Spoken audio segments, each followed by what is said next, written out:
Hello, sue.oneschuk back here again to continue our lessons of A Course in Miracles in the workbook of A Course in Miracles. And today we are on lesson 21. So I'm going to read the lesson, which is, I am determined to see things differently. Yesterday was, I'm determined to see. And now today's lesson is, I'm determined to see things differently. So the idea for today is obviously a continuation and an extension of the preceding one. This time, however, specific mind-searching periods are necessary, in addition to applying the idea to particular situations as they may arise. 5 practice periods are urged, allowing a full minute for each one. In the practice periods, begin by repeating the idea to yourself, which is, I am determined to see things differently. Then close your eyes and search your mind carefully for situations past, present, and anticipated that arouse anger in you. The anger may take the form of any reaction, ranging from mild irritation to rage. The degree of the emotion you experience does not matter. You will become increasingly aware that a slight twinge of annoyance is nothing but a veil drawn over intense fury. Try therefore not to let the little thoughts of anger escape you in the practice periods. Remember that you do not really recognize what arouses anger in you, and nothing that you believe in this connection means anything. You will probably be tempted to dwell more on some situations or persons than on others, on the fallacious grounds that they are more obvious. This is not so.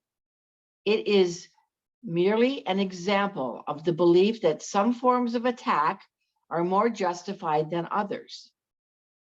As you search your mind for all the forms in which attack thoughts present themselves, hold each one in mind while you tell yourself, I am determined. So you say the name of the person. So let's say I determine to see Anne differently. And then the next one says, I am determined to see a specific situation differently. So that could be, I'm determined to see family gatherings differently. Try to be as specific as possible. You may, for example, focus your anger on a particular attribute of a particular person, believing that the anger is limited to this aspect. If your perception is suffering from this form of distortion, say, I'm determined to see the complaining in Anne differently. So that's the lesson, and it is, I am determined to see things differently. So again, it really is. This lesson is moving you forward in the aspect of again, being willing, and it says determined, but to see things differently from where you're seeing them right now. So again, you may not understand this lesson totally, but just do the exercise as you're instructed to do so. So really, basically, what it's asking you to do is to look at where are you triggered? Like, check in. You're going to be checking in during the day. What triggers me? What situations trigger me, anger me? Where am I judging? Where am I? Again, I said it already, but angry about or frustrated. There's what I wanted to say. Frustrated about certain things, or who triggers me. You could almost make a list of who the people are that trigger you. But it's asking you here, so you have the opportunity to take a look as you're going through your day. And I might want to suggest here that you want to journal that.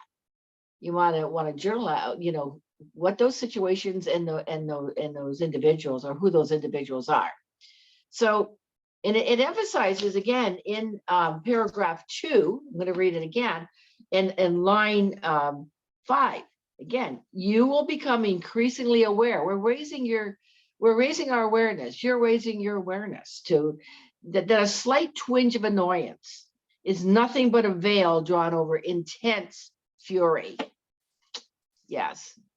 And, we maybe want to cover it up, but, you take a look. We often justify our anger, our frustrations, our judgments. You know what? And actually, in that justification, we get a payoff.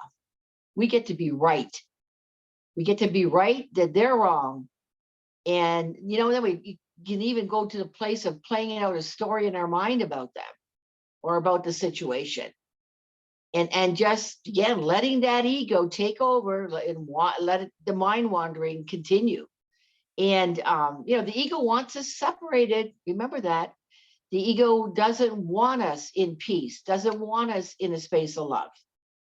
And so we are working on our egoic thoughts that are keeping us, that are blocking us from the love that is present. And again, it just takes some willingness to look there, and by today doing this lesson and to continue doing the lessons. There is a process, I guarantee you, in doing these lessons one day at a time and doing them in the sequence that they are requesting that you do so. This is just very, very valuable. That's why I'm doing this, because of the value that I've received out of using the principles of the Course in Miracles in my life. So, all right, that's it for today, for this lesson, which is, I am determined to see things differently. And we'll see you again tomorrow for lesson 22. You have a wonderful day. Bye for now.